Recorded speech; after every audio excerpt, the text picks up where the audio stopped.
My dad sold my soul to the devil.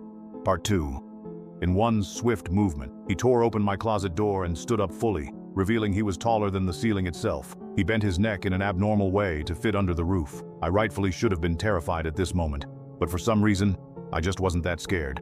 We locked eyes for a while, which was more awkward than scary, so I just went back to reading my book.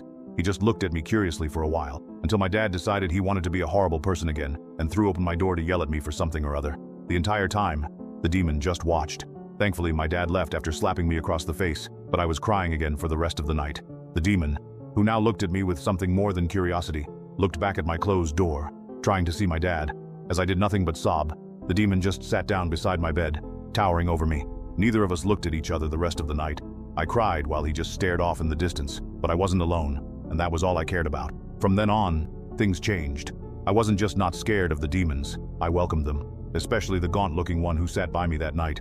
He would sit with me whenever my dad was bad to me or whenever I had boy troubles at school. He never talked at me, and barely ever looked at me, but all I cared about was that he was there for me. I even gave him a name, Papa. I remember this one night. I was 14, and upset because Jacob, the boy I liked, didn't invite me to the Valentine's dance at our school. On top of that, my dad had gotten into one of his moods and had thrown a chair at me. When I ran into my room, I was almost relieved to see Papa crouched by the closet. "Papa!" I cried, running to him. It was stupid, I know. I was calling a literal demon Papa, but I had nobody else. He was the only one who had ever shown me any sympathy. At first, he stepped back, but as I cried even harder, he looked at me in the eyes. Maybe for the first time since that night, he stepped out of the closet. Then he did something surprising. He hugged me back. As I felt his icy cold hands wrap around me, I should have been terrified, but I was filled with love. Love for finally finding a dad who loved me. But one night, as I was reading To Kill a Mockingbird for my school project, I made a mistake.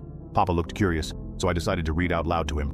I guess I made too much noise though, because David opened my door. "Lilith, who the hell are you? What the fuck is that?" He screamed, and my dad came rushing up.